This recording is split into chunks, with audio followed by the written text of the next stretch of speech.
We've certainly received some very important calls to action today. I would like each person just to take a minute or so to wrap up with their thoughts on, is there hope for the Egyptian people and the democracy that they dream of? Do you believe that, and why? And then what is your message to Sisi, to the Egyptian people, and to the international community as we think of Rabba Massacre and the anniversary today? So we'll leave it with that. Each person, do you believe there's hope for an Egyptian democracy, and why? And what would be your message to Sisi, the Egyptian people, and to the international community? Dr. Ahmed, we'll start with you. Yeah, thank you. I think there is so much hope. I see the hope that just this webinar is a testament to this hope we see on this webinar. I see Amr Waked, for example, he's an actor that actually sacrificed a lot of his career and his presence in Egypt just to support the cause. Rami Shas, he's an Egyptian activist that actually spent time in jail to support the cause, and a lot of millions like them in Egypt and outside Egypt that actually sacrificing a lot of their lives just to support the cause. So the presence of people like those, that I'm proud to be with them. I didn't go to jail myself. I didn't sacrifice that much myself, but I'm proud when I see people like that sacrifice a lot in their life. That's the real hope. And my message is not for Sisi. Sisi knows exactly what he's doing, and no message will sway him from doing anything. My message is for and also the international. I don't think that will be any major changes to the international, especially to the American positions so far, at least for the next 3 or 4 years. But my message is for young people that watching us, whether they understand English or not, because we also deliver the message in Arabic. My message to them, that's be patient, keep talking, be defiant. You are free. Allah subhanahu wa ta'ala created you to be free, and this is your destiny in life, to be free. And it's not free to be free. You have to struggle and you have to go through a lot of things, and we see it coming soon. Even it will take few months, few years, but definitely you will be free. So keep talking and never shut up. Thank you. Thank you. Helen. Well, I want to draw a parallel with what happened in Eastern Europe. So in 1968, the Russians crushed democracy in Czechoslovakia. And 10 years after that, the Czechs set up their own human rights movement. And that was supported by people in the other part of Europe. And it helped the people who were suffering the repression to know that other people had not forgotten them and were continuing to speak for them and were continuing to remember them. And so that meant that when the moment came in 1989, we were able to get change.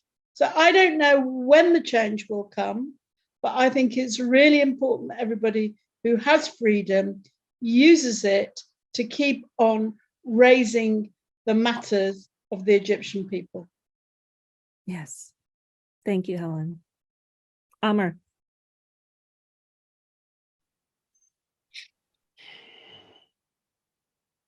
I still have hope.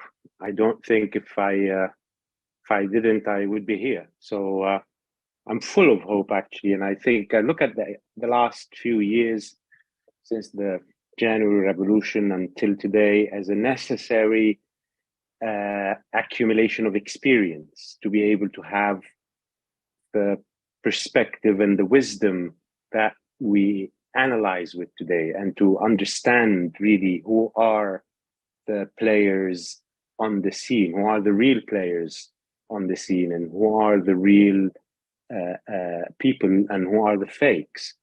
And I think that needed a lot of time, especially that a lot of the fakes belong to a national institution, which is the army. So it takes time for the people to understand that they are not exactly the hope that they require. So I am full of hope, actually, and I'm sending a message to the Egyptian people to hold on, hang in there, and talk to each other, listen to each other, and understand that difference is a power of its own. And the only way to use this power is through harmony.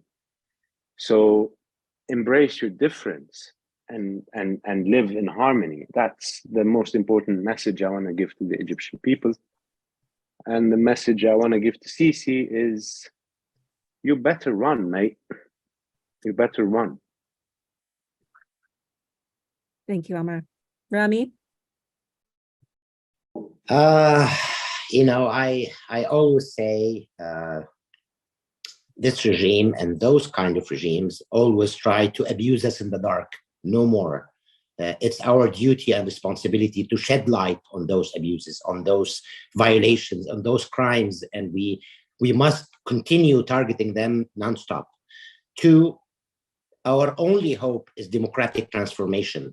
There is no change real in human rights and the human rights situation without a change of this regime with its values, with its visions, into a new democratic civil regime that represents Egyptian people. Three, I agree definitely with Dr. Azzam, and that would be my call to the world, not to the governments, but to the people of the world in the West. My fight personally for rights and democracy in Egypt, or my fight for the rights and liberation of Palestine, are very much linked to our collective fight for our economic and social rights in Europe and all over the world. It's very much linked to women's rights because they do have the right for independence. It's very much linked to Black Lives Matter because Black life has the right to sustain their lives. Finally, it's the same fight for our future generation environment. It's all similar fights for human rights against very similar oppressors who think they can abuse us under the same banner. We must fight them all. My call to our people is organize, organize, organize. The regime is in a very weak state. This is the time to organize and to hit back and to regain our country and to take those people accountable for the crimes they did against our people. Today, 10 years from Rabaa, I remember the people who died senselessly, without a reason, without a crime they ever did. I remember the thousands of friends I met in prisons, innocent Egyptians who are still rotting in hell in those prisons. And I tell them, we will not forget, we will not forgive, and time for change is coming very soon. Thank you. Thank you. Maha? I certainly have hope, because I believe that when Egyptians and other Arabs rose in the Arab Spring, that was the first cycle. I think when people rise, they don't rise once. They will rise again and again and again. There is a hiatus.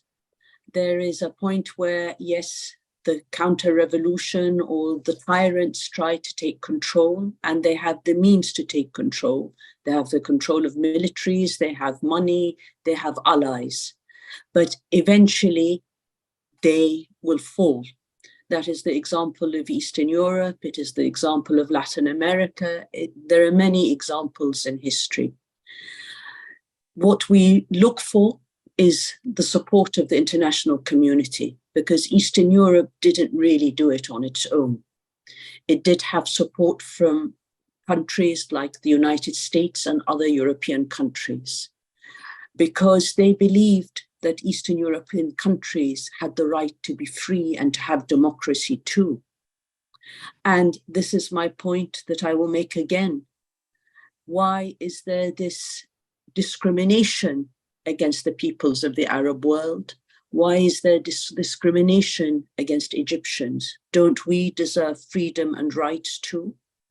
And shouldn't those values that are so strong in the United States and Europe also be ones that are supported and by peoples in Europe and the United States for us? And that is my call, actually, to the international community and citizens of Europe. To Egyptians, yes, all sectors must try to organize. It is extremely difficult, but we saw the engineer syndicate, we saw the lawyer syndicate. With great difficulties, expressing some kind of disgruntlement. It's weak, and we haven't got there yet. But society is on the brink. The level of corruption, the level of poverty, the level of sheer repression is such that I believe that the system will disintegrate from within itself. It is holding on, as other regimes in the region are holding on, in a way that is so tyrannical, in an unprecedented way, because they are very afraid of the people. They are terrified of the masses. And this is where the masses need to know that they are stronger than their regimes. And that is the message I give out to Egyptians. You are stronger than your oppressors, and you can rise against your oppressors. And democracy is the only guarantee of rights if it is properly pursued. The alternative is fascism and authoritarianism. And it is the best system we have, and we need to implement it properly. So that is my message. It is a message I think we need to hold on to. But is there hope? Certainly there is hope. And for the martyrs of Rabaa, and for those who fell in Rabaa, for the injured of Rabaa, ultimately we will carry on, because we have to seek justice for them and for all those who died under dictatorship in Egypt for decades and decades and throughout the Arab world. This is not, as I say again, solely about Egypt. Egypt is a symbol of the freedom and the struggle for freedom for the whole region. Thank you. Thank you. Mohammed? Yes, thank you, Melissa. My message to my people, the people of Egypt, first I want to tell them that you're very strong. You're going along a very powerful, long way, and eventually we will win. I just want to tell the people of Egypt, freedom and democracy, human rights as well are not free. If you look at Europe, the United States, all the the civilization right now, the civil countries, all of them went through years and years to gain their democracy and freedom. And a lot of people paid the price, like Rabaa Square and other, for United States to be United States now, for Europe to be Europe now. So if you look through the history, 10 years or 15 years is nothing. Just like what Ahmed said earlier, be patient and persistent, keep going. I'm also honored to be with all of you guys. Why do we have Melissa with us today? Why we have Helen? Those people are Sarawatun, they're human rights defenders. Our voices, the people in Egypt, their voice was, they heard them. Melissa heard them, Helen heard them, and this is our role, our job, Amr Wakil's job, Ahmed Ghanim's job. Especially the people that they have dual citizenship. We're gonna keep going. We're gonna raise their voices until we gain democracy and freedom and human rights. And my message to Sisi, I was telling him, legally and peacefully, eventually you will lose. What kind of loss you will have, I'm not sure how it's gonna come, but I'm seeing it coming very soon. And I just want to tell the people around General Sisi. Sisi, like the Amr Wakit said, he told him, run, better run. He will run. And a country like Saudi Arabia or United Emirates will take him. But the people around him, you're the one going to pay the price. My advice to them, stay away of him. His end is coming very soon. You're supporting him, and you the one is going to pay the price, because you won't find any place to run to, but he will find. My message to the international community, support democracy and freedom. When I say freedom, I consider General Sisi and his regime as occupation. It's not a corruption regime. It's not a corrupted regime. It's an occupation. So when I'm saying freedom, we need to free ourselves from that regime, the military regime. So I'm telling the people, the international community, when I'm saying international community, I'm talking about government. Support democracy and freedom and human rights, because eventually the choice of the Egyptian will win, and they will know who support them. Build a bridge of love and peace instead of building a bridge of blood. Thank you very much, Melissa, and thank you very much for having me. Thank you, Mohammed. And thank you to each one of our panelists who have joined us today and the audience who is watching online. Thank you for joining us to commemorate the Rabaa anniversary. And each one of us are carrying on the legacy of the lives that were lost that day as we continue in our lives and our work to keep working for democracy, freedom, and human rights. So let's remember that as we close this event, the work continues.